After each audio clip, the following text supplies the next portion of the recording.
Hello, everyone, and welcome to another episode of BlackUSA Crypto News. I'm your host, Kamal Hubbard, and today is all about saying thank you to you for tuning in. We made it, made it to another weekend here, but I also would like to give a huge shout out to the sponsors here and say thank you to them. STEM City USA, welcome to the metaverse. Very, very interesting about the metaverse. Yesterday, I had the opportunity to speak before the Women's Council of the National Association of Real Estate Brokers. So, I want to say thank you once again to Tammy Willis, who is just one of the most dynamic individuals I've had an opportunity to meet. She's an engineer, an auditor, a certified fraud examiner, a real estate broker. I don't even know. I don't even know what her hobbies are. Does she really need hobbies? I don't know. But hey, I want to say thank you to her and everybody at the Women's Council of the National Association of Real Estate Brokers for having me. We did have a good discussion that did talk about the metaverse. So that was a great opportunity in how real estate, virtual real estate, is coming to the metaverse in a number of different ways. So, like I said, it was a great crowd, actually, pretty much full house over there at Soul Slice. So, I also want to take the opportunity to say thank you to Soul Slice.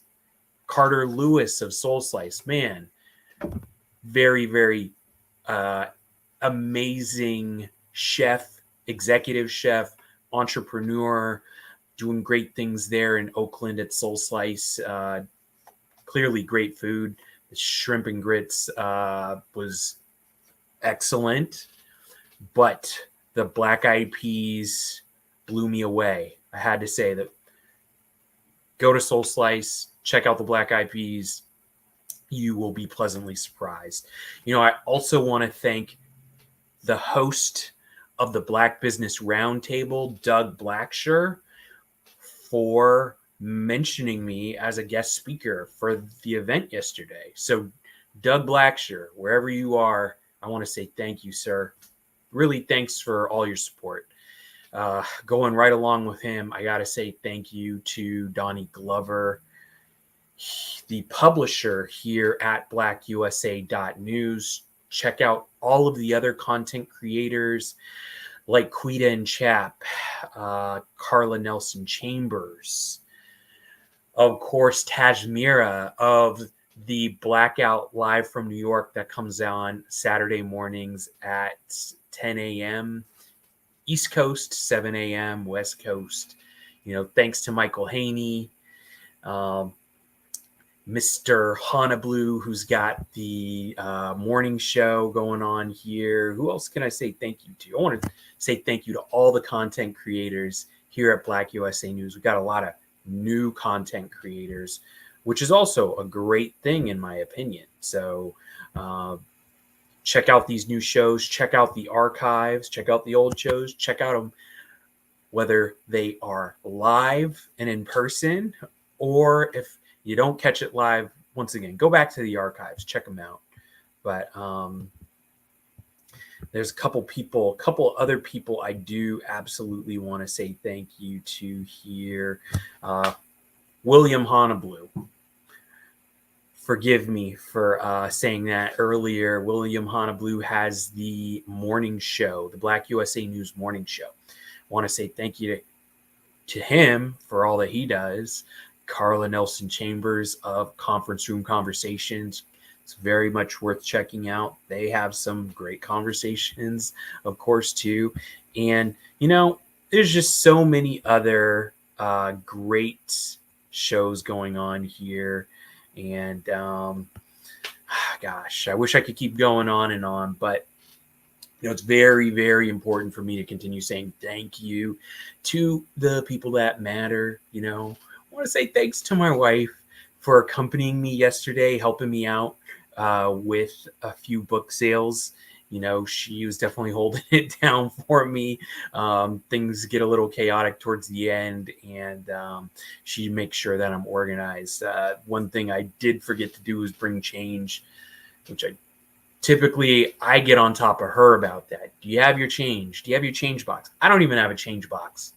So I don't know. I got to get on top of that. But regardless, thanks, babe. Appreciate you taking time out to support me, keep my head on straight while I'm out there.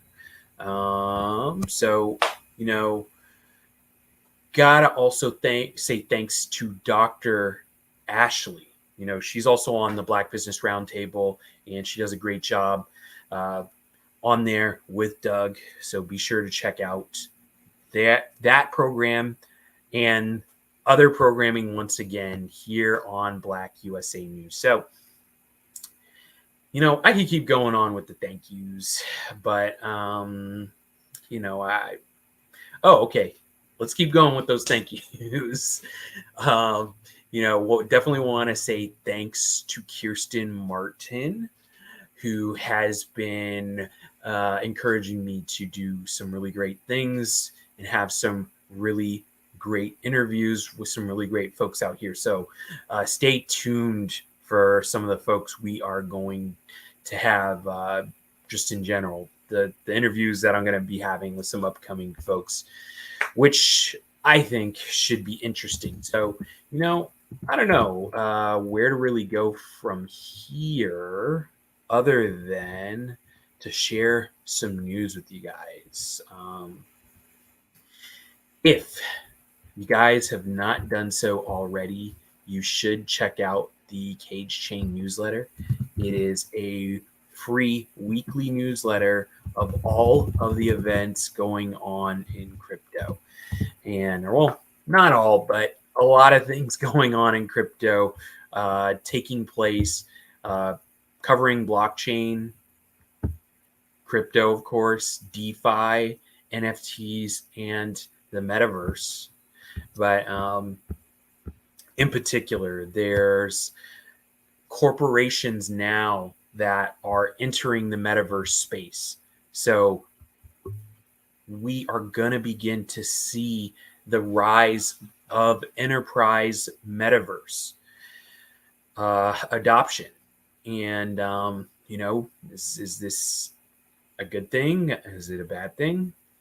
It remains to be seen. Honestly, it really just comes down, in my opinion, to whether or not these corporations want to be ethical in how they roll out their metaverse products.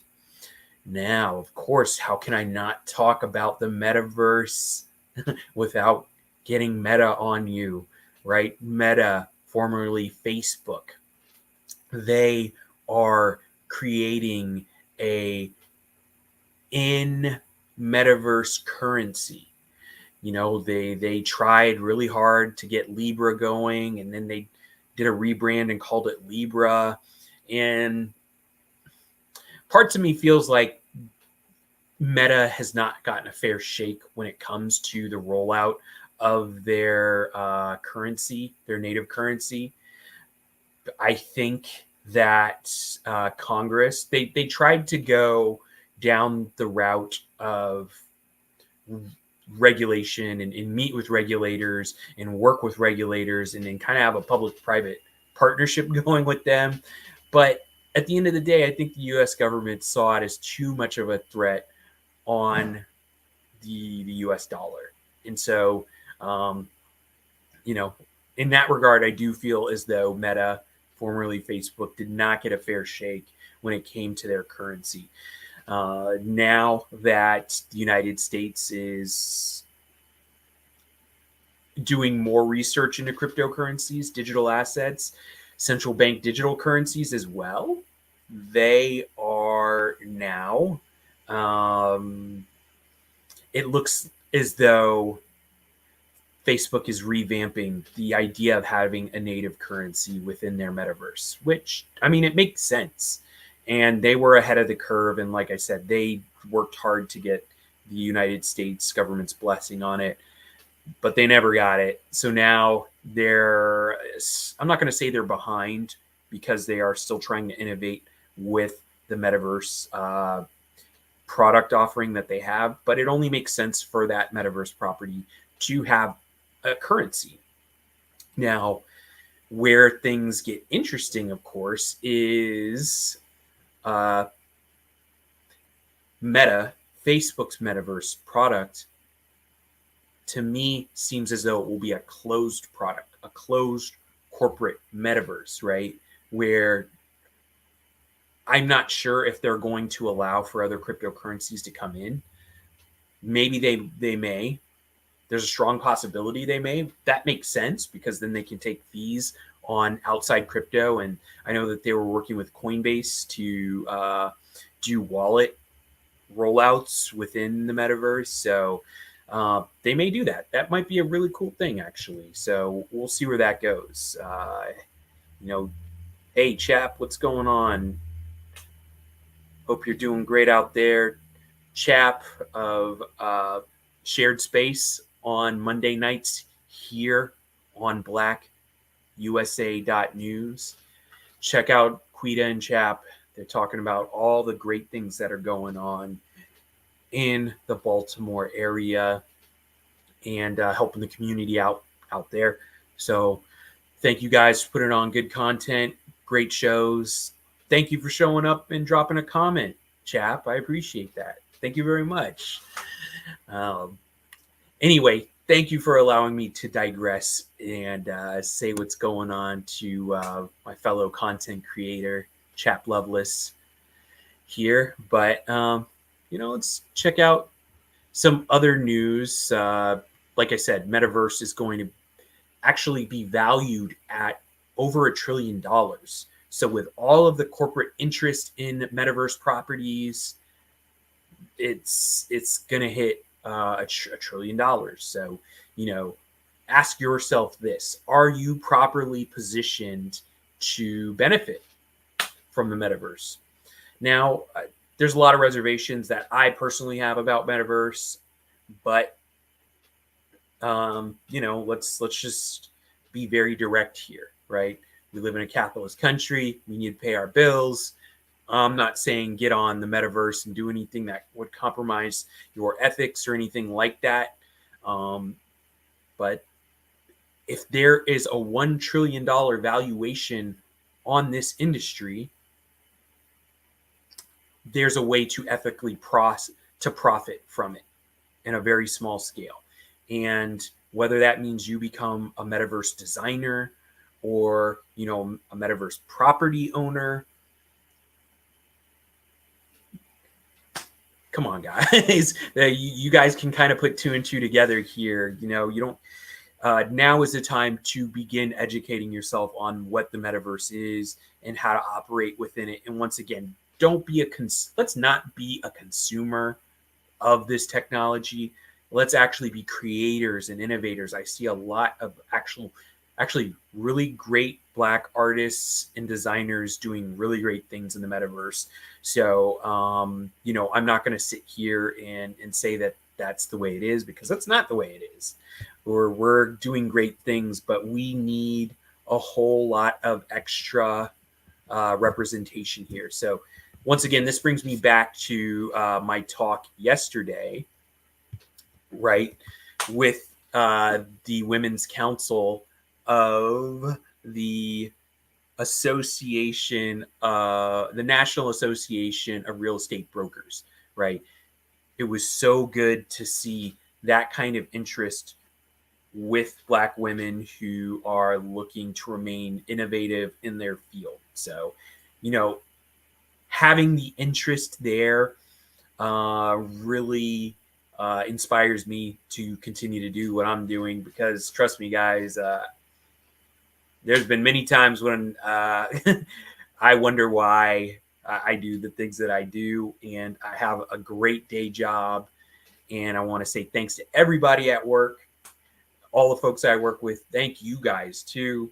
because it's great working with you, and it's great to have a 9 to 5. It's great to be able to give back and have that support. So, thanks to everybody at the job. So, I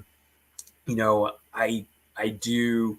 There's a theme here. Hopefully, that you guys see a theme of gratitude for everyone that I'm connected with in this thing, and I want to keep the thank yous coming, and also keep the news coming. What Another big development that came up this week is there are a number of emerging no-code blockchains that are going to be coming very soon. So what this means, a no-code blockchain is, we have this major demand, for blockchain developers and development to take place on the blockchain. However, there is just not enough blockchain developers in the world. So actually a number of very smart blockchain developers said, hey, let's allow people to build apps on blockchains where they don't have to code. And so we're going to see this coming very soon, and it's really almost here.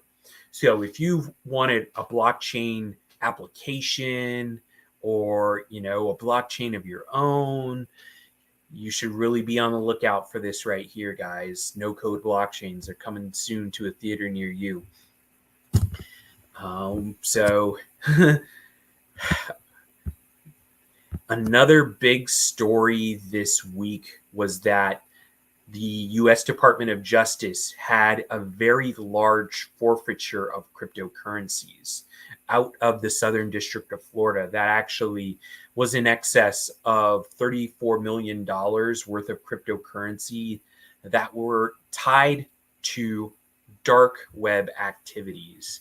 Now, these stories are good because it's good to know that there are dark web criminal investigations that are going on. Excuse me. Now, I feel in some regards that the government plays a little coy with people in the crypto industry by saying, oh, we don't know how this stuff works. But, you can bring down some of these dark web rings and you guys can do your due diligence there. So, certainly we want less violent crime on the internet and less harmful crime on the internet. So in one regard, it is very nice to see these stories. And, maybe they're saying these things to stay one step ahead of the criminals.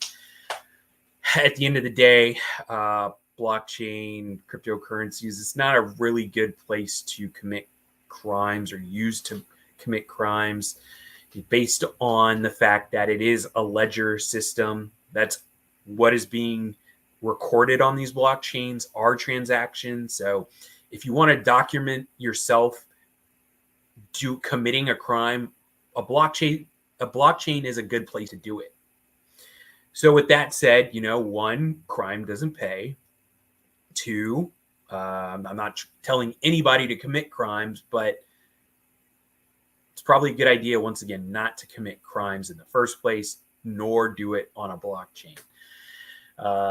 It's a good way to tell on yourself. So, and I talk about this in my book, DeFi for the Diaspora, because, it's important that if we do create a parallel system that does away with the discrimination that we have historically seen in the legacy financial system, we do have to make sure that we have moral markets as well as ethical dealing in business. So,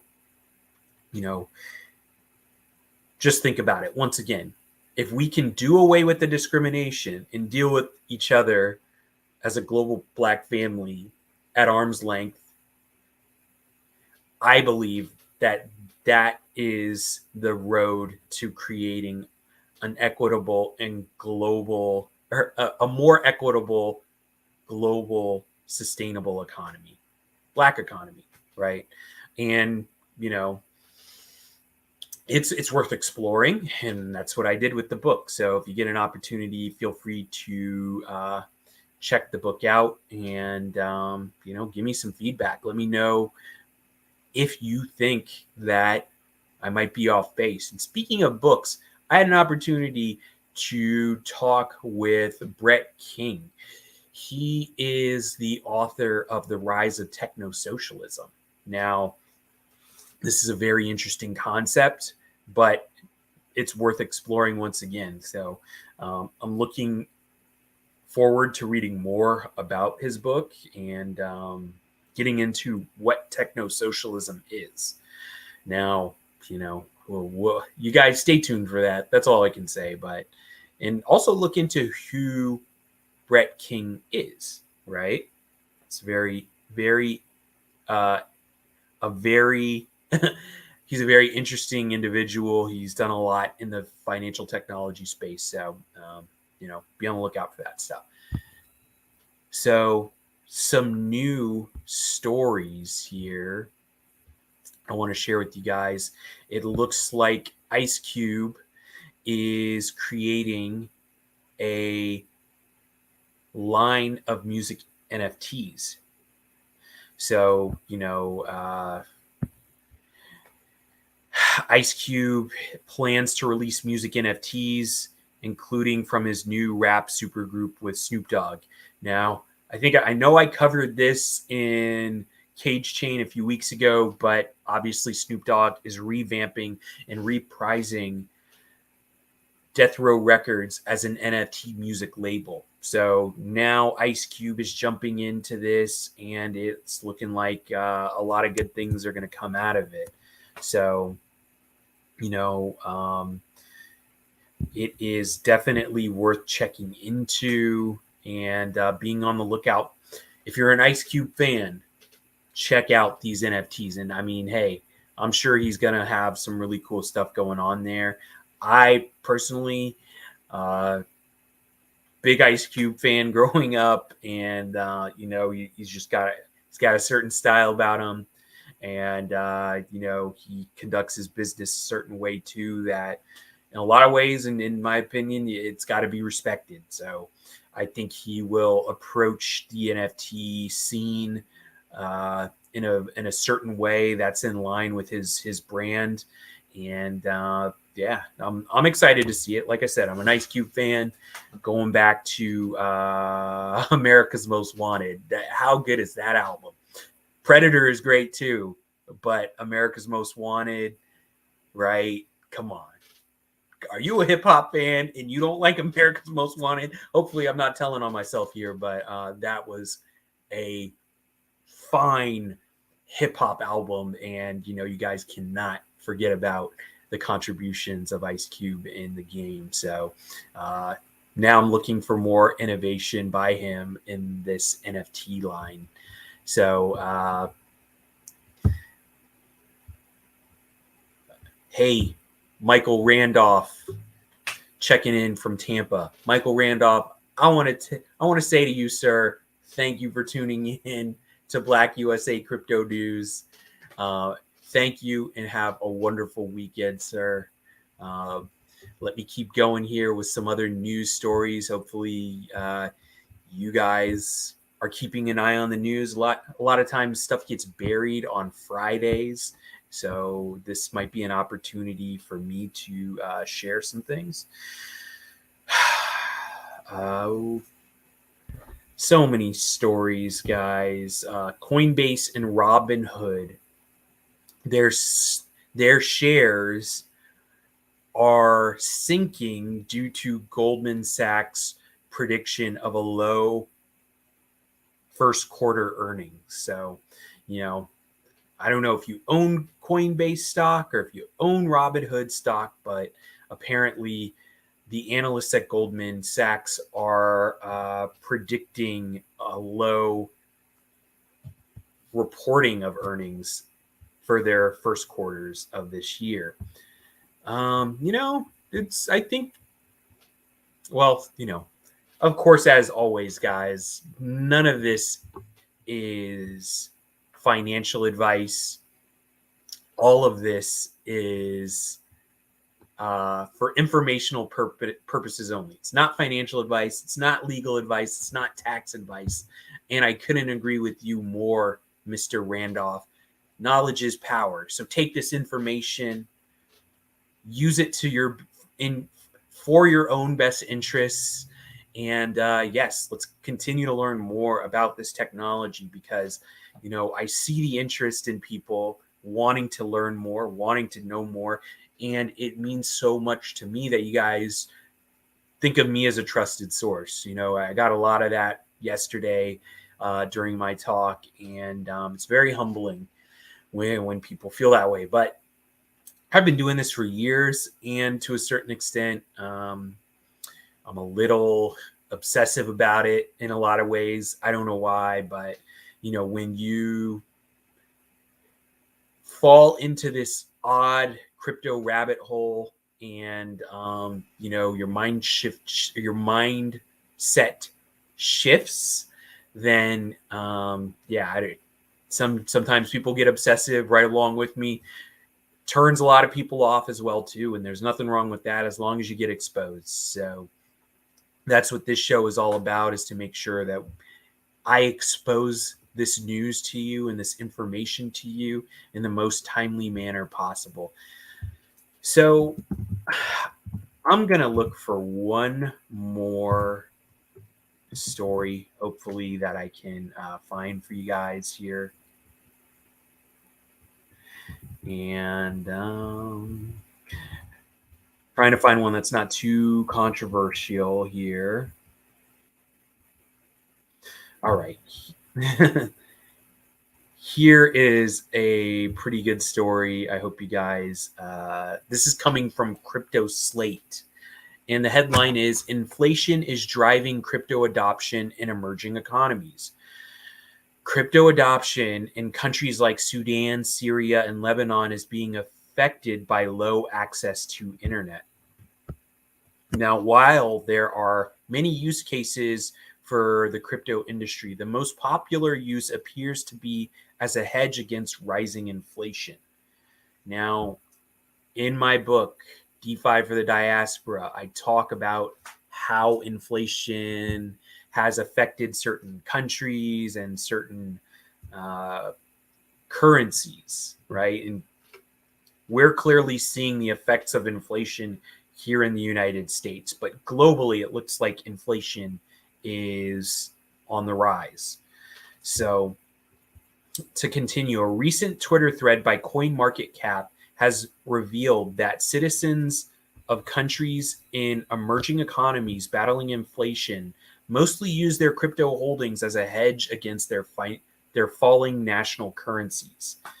Venezuelans are using crypto to hedge against inflation. So, according to CoinMarketCap, once again, Venezuela's inflation rate is at a record high of 472%, which has forced many residents to turn to crypto.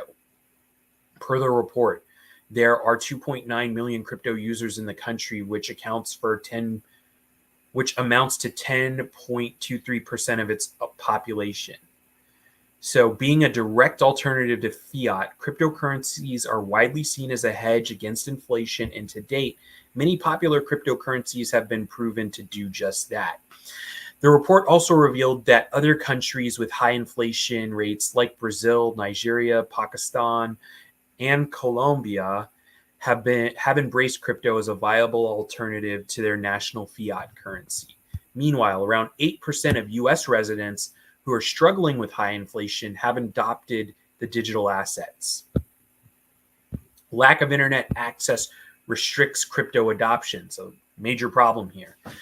The CoinMarketCap report revealed that some countries with astronomical inflation rates, such as Sudan and Lebanon, with over 200% inflation, and Syria with 139% inflation, are still low adopters of crypto.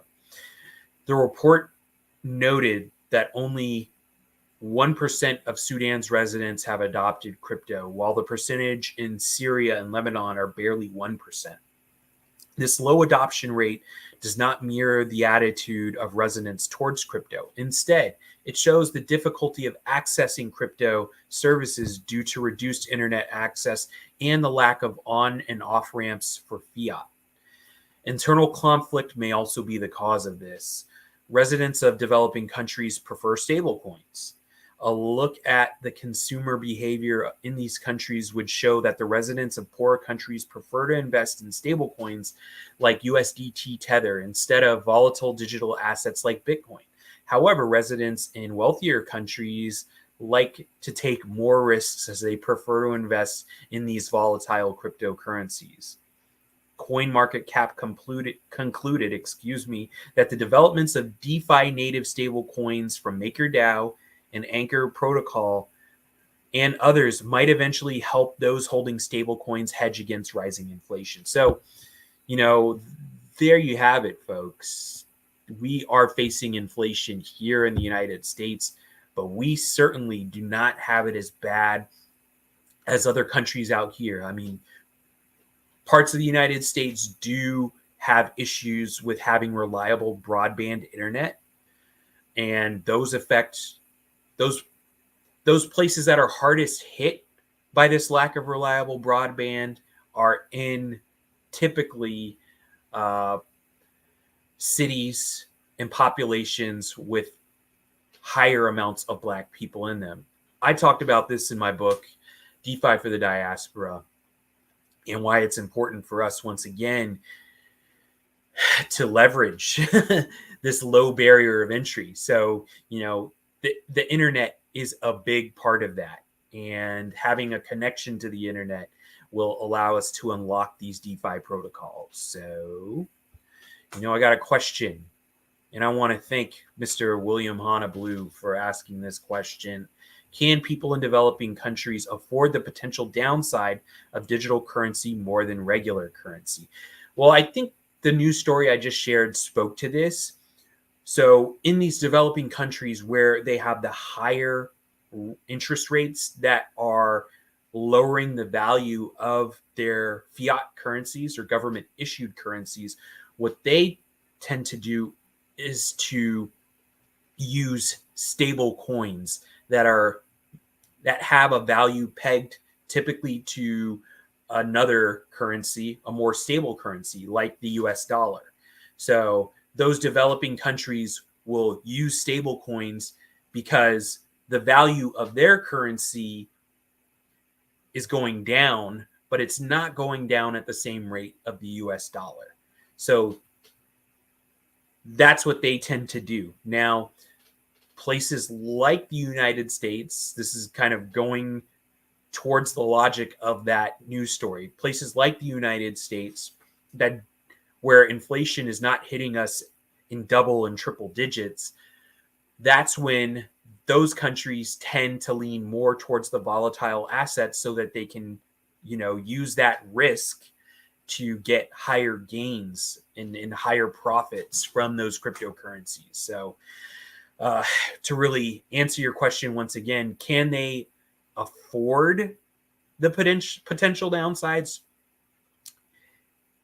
Comes down to risk mitigation, in my opinion. If they understand what the risks are of these volatile cryptocurrencies, then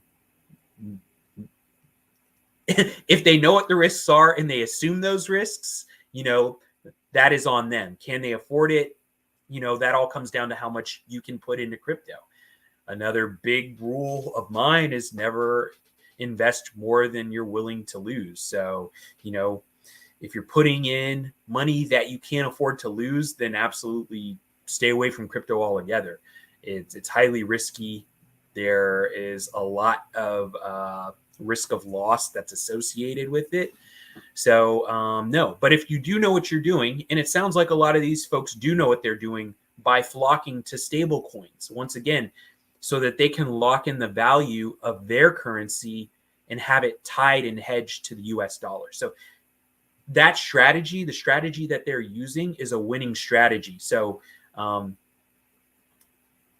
it seems like they know how crypto works, and they are using crypto to actually win and beat inflation in their country. So I definitely encourage that. And this just goes to show how this technology can be used around the world to hopefully bring populations out of poverty. So this is great. Thanks for the question, Mr. Hana Blue. And Michael Randolph, I want to thank you for asking this question. Can this increase Black people's access to capital? Absolutely.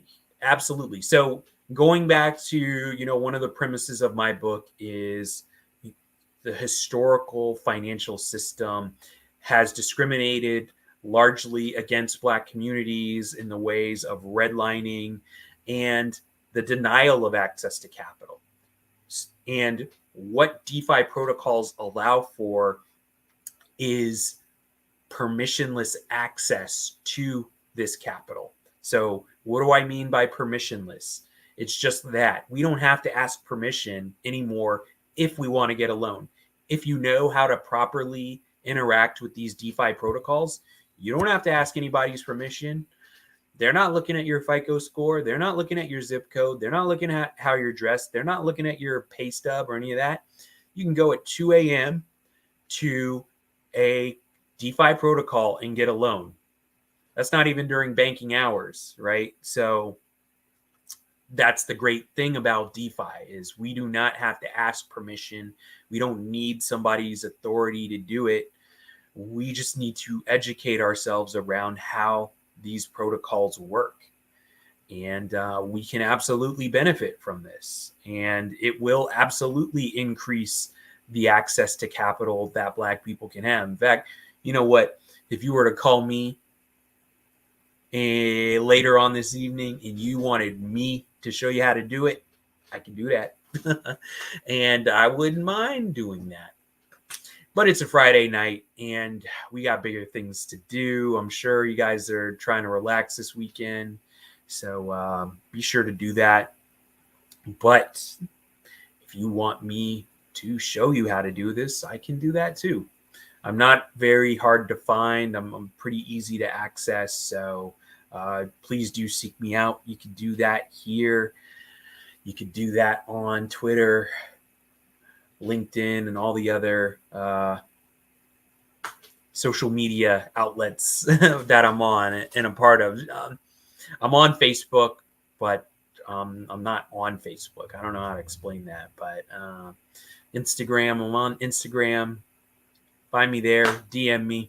We'll make something happen. But I really do. And I have another big announcement that I haven't been able to announce yet, but it's coming soon.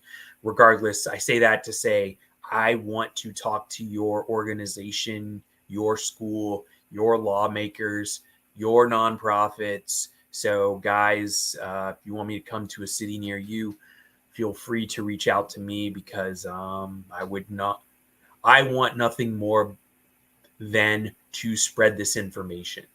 And once again, I want to take this opportunity to say thank you to the organizations that have reached out to me and have asked me to do so. So the Marin County Cooperation Team and the East Bay chapter of the Women's Council of the National Association of Real Estate Brokers.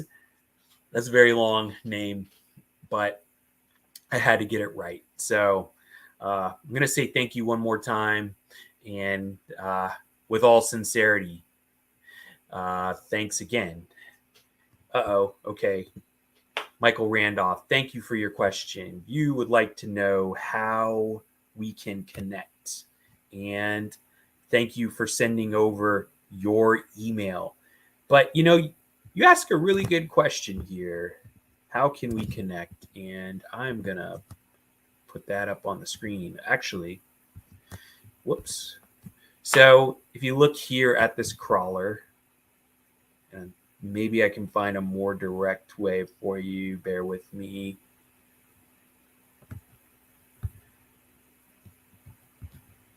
Whoops.